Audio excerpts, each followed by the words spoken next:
নমস্কার বন্ধুরা, আমি সর্বাণী। আমার বই পড়ুন বইকে ভালোবাসুন চ্যানেলে সবাইকে স্বাগত জানিয়ে আজ আমি সাহিত্যিক বিভূতিভূষণ বন্দ্যোপাধ্যায়ের লেখা একটি ছোট গল্প চাউল পড়ে শোনাচ্ছি। শুনতে থাকুন। চাউল। মানভূমের টাঁড় ও জঙ্গল জায়গা, একটু দূরে বড় পাহাড় শ্রেণী, অনেক দূর পর্যন্ত বিস্তৃত। বসন্তকালের শেষ, পলাশ ফুল বনে আগুন লাগিয়ে দিয়েছে।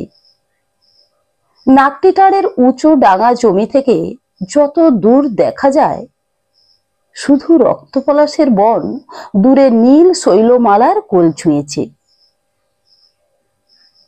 জঙ্গল দেখতে এসেছি এই দিকে। কাছেই রাস্তার ধারে পলাশ বনের প্রান্তে ডাকবাংলোতে থাকি। জঙ্গলের কাঠে কেমন আয় হবে তাই দেখে বেড়াই। একদিন সন্ধ্যার আগে নাকটিটাড়ের বন দেখে ফিরছি, পথের ধারে একটা হরিতকি গাছের তলায় একটি লোক ও একটি ছোট মেয়ে বসে পুটুলি খুলে কি খাচ্ছে। জনহীন পথিপার্শ্ব, কেউ কোনো দিকে নেই। সন্ধ্যেরও আর অল্পই বিলম্ব। সামনে বাঘমুন্ডির বনময় পথ। এমন সময়ে লোকটা কি করে জানবার আগ্রহে ওর দিকে এগিয়ে গেলাম। লোকটার চেহারা দেখে বয়স অনুমান করা শক্ত। মাথার চুল কিছু পাকা কিছু কাঁচা। পুটুলির মধ্যে খান দুই ছেঁড়া ন্যাকড়া, একখানা কাঁথা আর কিছু মকাই, সের দুই হবে। একটা খালি চায়ের কিংবা বিস্কুটের টিন, বোধহয় সেটাই তৈজসপত্রের অভাব পূর্ণ করেছে সব দিক দিয়ে। সঙ্গের মেয়েটির বয়স 4 কি 5। পরনে ছোট্ট একটু ময়লা ন্যাকড়া মেয়েটার, কোমরে ঘুমসি। আমি বললাম, কোথায় যাবে হে, বাড়ি কোথায়? লোকটি মানভূমি বাংলায় বললে, তোরাং হে, টুকু আগুন আছে? দেশলাই আছে, দিচ্ছি।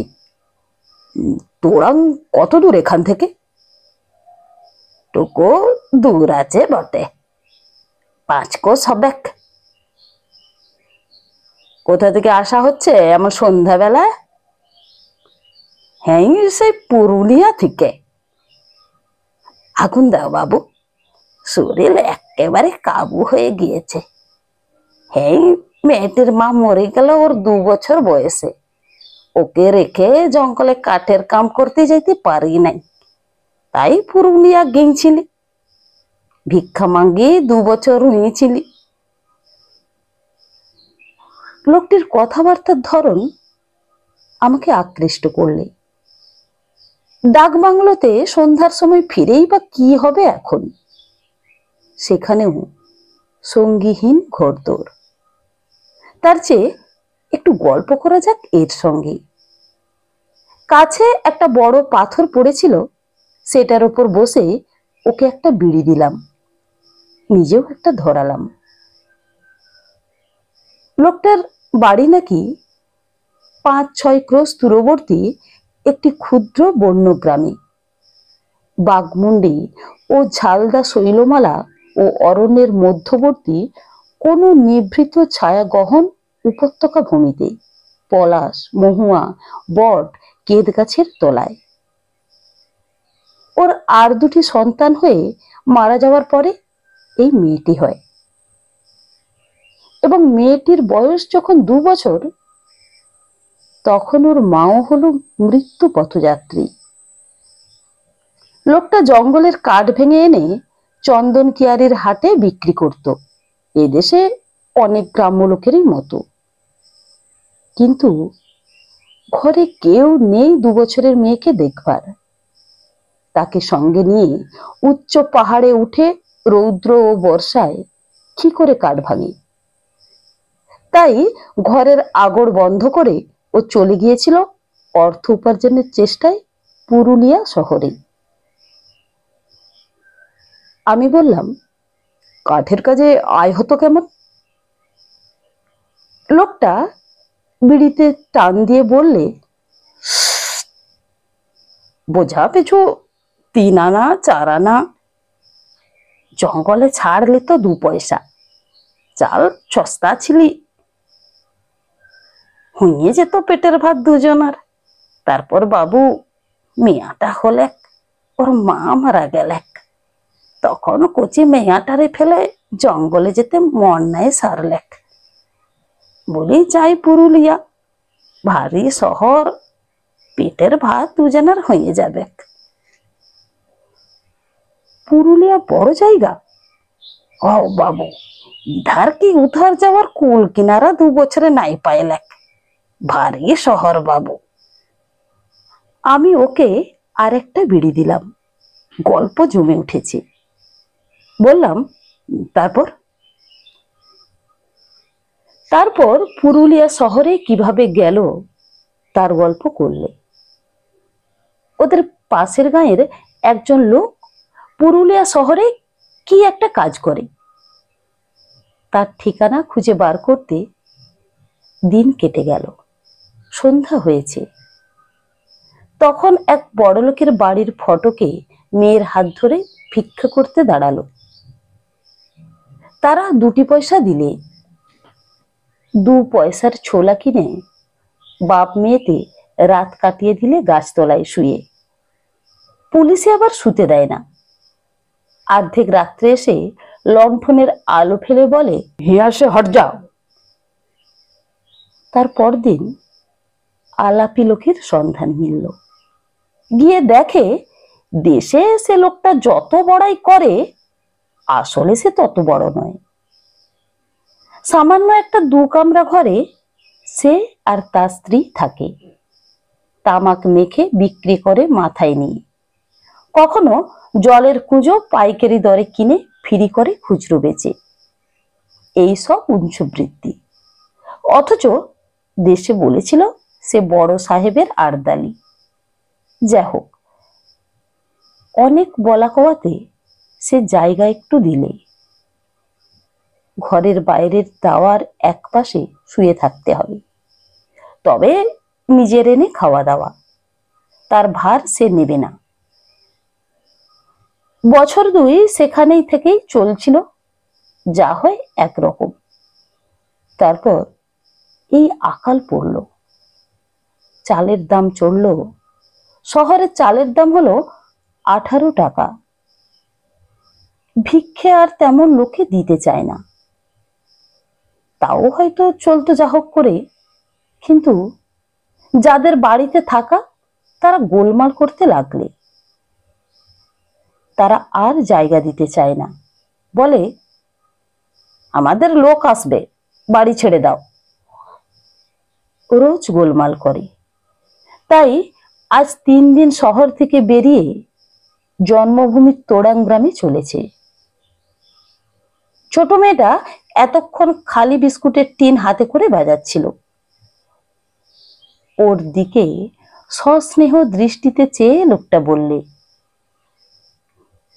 এর নাম রেখেছে ফুপি। আমি বাপের মনের আনন্দ দেবার জন্য বললাম, থুপি, বেশ নাম। বাপ সগর্বে বললে, হ্যাঁ, থুপি। তারপর আমায় বললে, বাবু, তামাক কিনবার পয়সা দিলেন 2টি। আমি পয়সা সামান্য নিয়ে বেড়াতে বার হয়েছি, জঙ্গলের পথে পয়সা কি করব? ওকে 2টি মাত্র পয়সা দিতে পারলাম। থুপি কি একটা বললে ওর বাবাকে। বাবা তাকে কাঁধে নিয়ে চলল। আমি চেয়ে চেয়ে দেখতে লাগলাম। রাস্তা যেখানে উঁচু হয়ে ওদিকে সব দৃশ্য ঢেকে দিয়েছে, সেখানে ওর 5 বছরের মেয়েটিকে কাঁধে নিয়ে পুটলি বগলে ও চলেছে। সেদিকেই অস্ত দিগন্ত ও সূর্যাস্ত, রঙিন আকাশের পটে ওর মূর্তি দেখাচ্ছে ছবির মতো।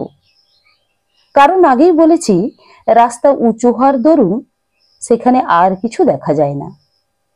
রাস্তায় সেখানে চক্রবাল রেখা সৃষ্টি করেছি।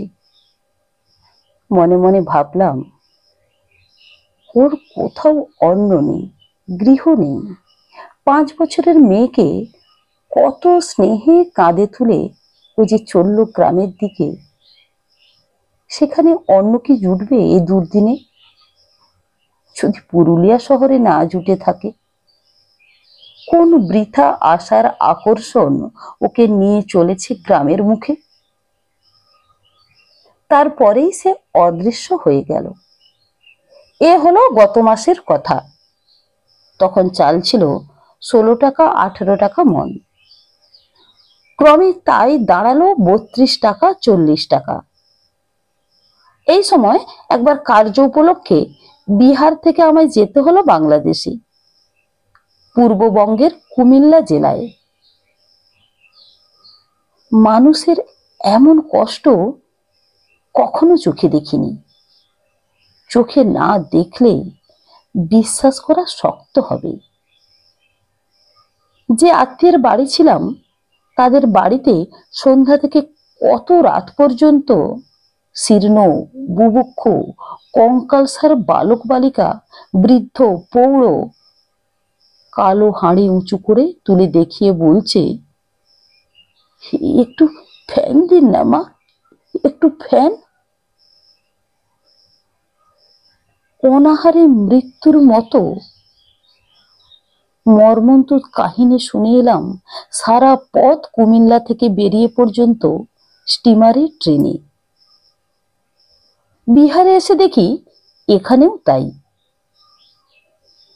বহেরাগোড়া স্কুলের বোর্ডিং এ ড্রেন দিয়ে যে ভাতের ফ্যান গড়িয়ে পড়ে, তাই ধরে খাবার জন্য একপাল বুভুক্ষ ছোট ছোট ছেলে মেয়ে হাঁড়ি হাতে দুবেলা বসে থাকে।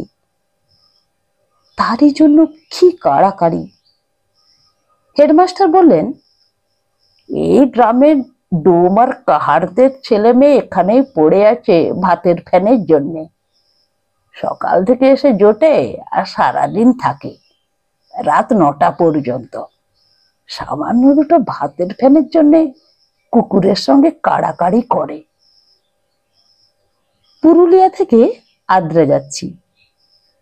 প্ল্যাটফর্মে খাবারের দোকানে খাবার খেয়ে পাতা ফেলে দিয়েছে লোকে, তাই চেটে চেটে খাচ্ছে উলঙ্গ কঙ্কালসার ছোট ছোট ছেলেরা।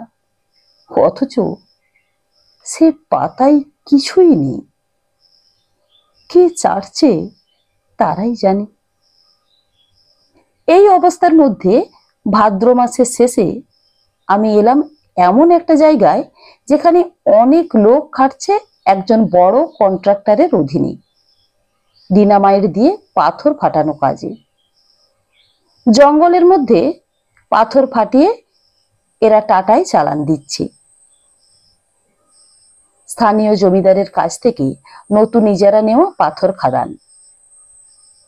একদিন সেখানকার ছোট্ট ডাক্তারখানার সামনে ভিড় দেখে এগিয়ে গেলাম। ডাক্তারখানাটার সংকীর্ণ বারান্দাতে একজন কুলি শুয়ে আছে, পিঠে ব্যান্ডেজ বাঁধা। ব্যান্ডেজ ভিজে গিয়ে রক্ত দরদরিয়ে পড়ে সিমেন্টের রক ভিজিয়ে দিয়েছে। জিজ্ঞেস করলাম, কি হয়েছে? ডাক্তারবাবু বললেন, এমন মাঝে মাঝে এক আধটা হচ্ছে। ব্লাস্টিং করতে গিয়ে পাথর ছুটে লেগে মেরুদণ্ড একেবারে গুঁড়িয়ে দিয়েছে। সেলাই করে দিয়েছি, এখন টাটানগর হাসপাতালে নিয়ে যেতে হবে। অ্যাম্বুলেন্স আসছে। ভিড় একটু সরিয়ে কাছে গিয়ে দেখি একটা 5-6 বছরের মেয়ে ওর কাছে একটু দূরে বসে। কিন্তু সে কাঁদেও না, কিছুই না। নির্বিকার ভাবে বসে একটা খড় তুলে মুখে দিয়ে চিবুচ্ছে। আমি তাকে দেখেই চিনলাম। 8 মাস পূর্বে মানভূমের বন্য অঞ্চলে দৃষ্ট সেই ক্ষুদ্র বালিকা থুপি।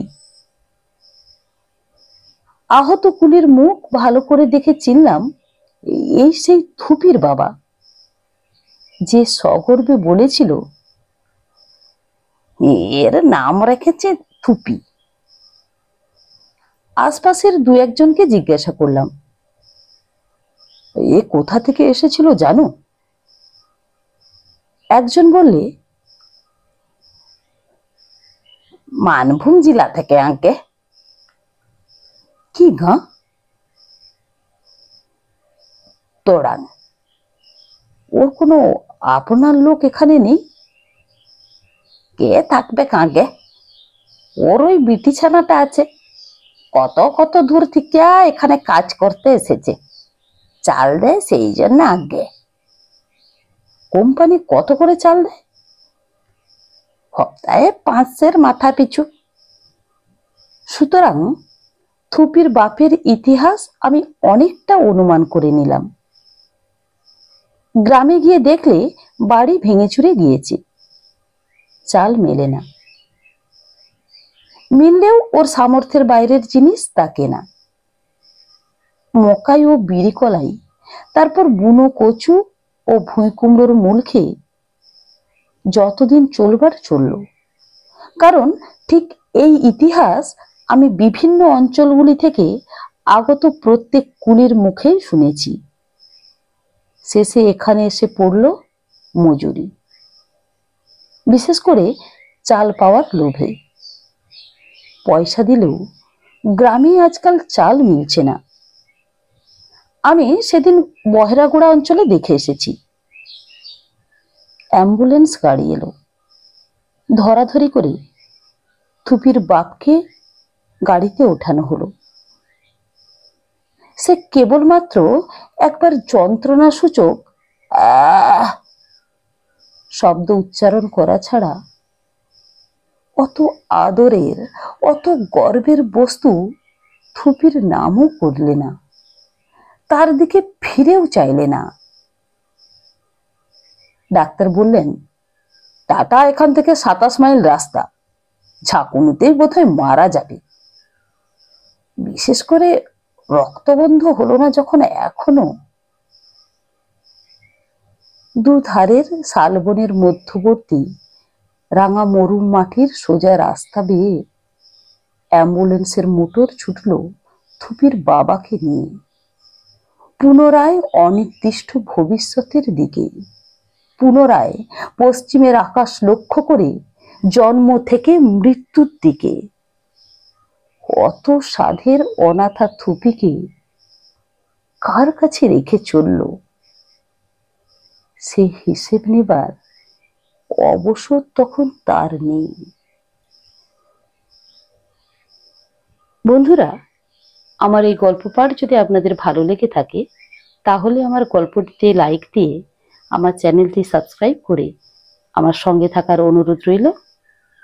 নমস্কার।